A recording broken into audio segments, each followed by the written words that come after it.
Unions, industry bosses warn the government plans to change other rules could ruin summer holidays. So creating these additional levels or additional tiers of restrictions that potentially may come or come not are just fueling this ongoing uncertainty. Also this lunchtime, an 11th goal for Great Britain as the show jumpers leap to glory. 0-8-1. 2 adults and a 13-year-old boy are arrested on suspicion of murdering a 5-year-old in South Wales. Now the race to get tourists and residents to safety as wildfires continue to rage on in Turkey.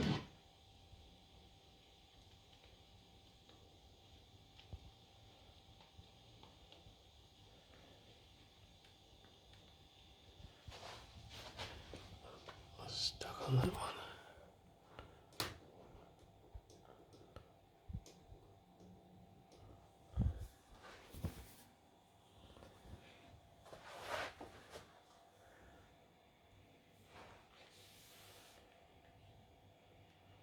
But the changes over foreign travel aren't over. Later this week, the government is expected to announce a watch list for some destinations. Ministers say it will allow us to make informed decisions over where to visit this summer. Others believe it will cause chaos in an industry that's already struggling through the pandemic. Here's our political correspondent, Carl Dinham. Travel isn't just about holidays. There were emotional reunions at Heathrow this morning as the first fully vaccinated travellers from the United States were allowed to return without quarantine. I'm just so overwhelmed, I'm so happy. Oh, it's Best been picture. so long. And FaceTime isn't the same as a hug. And it, 2 years, nearly 2 years, isn't it? The change in the rules applies to travellers from the United States and Amber List EU countries, apart from France. But there is speculation that the government is planning to add a new category to the traffic light system, an Amber watch list of countries at risk of going on the red list. Giving people a sense of which direction a country may or may not be heading in, I think is an extra piece of information that allows people to make decisions with as much of their own data as possible. That seems to me to be the compassionate, sensible approach.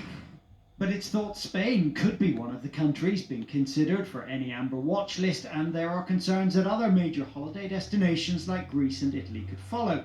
But flagging that they're at risk of going onto the red list is likely to collapse bookings, so the travel industry is firmly opposed.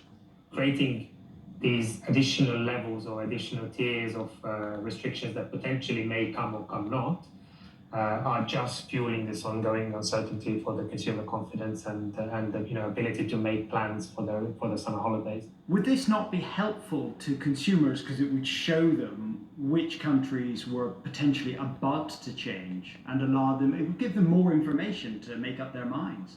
Normally, you would still plan a holiday at least a couple of weeks out and, say, hopefully trying to take advantage of the summer holiday.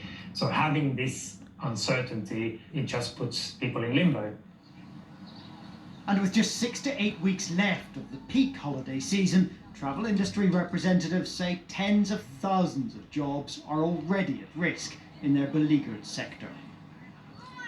So, Carl, when do we expect to hear the government's decision on any changes to the travel rules then? Well, the word is that ministers are due to meet on Thursday to decide whether or not to go ahead with this new watch list. But it's not just travel industry representatives who are against it. Quite a number of senior Conservative backbench MPs have come out quite vocally against the idea. And a number of cabinet ministers are also said to be opposed to it, including the Chancellor himself, Rishi Sunak, who over the weekend, we were told, wrote formally to the Prime Minister telling him that Britain's travel restrictions were too tight and were tighter than other similar countries and needed to be loosened.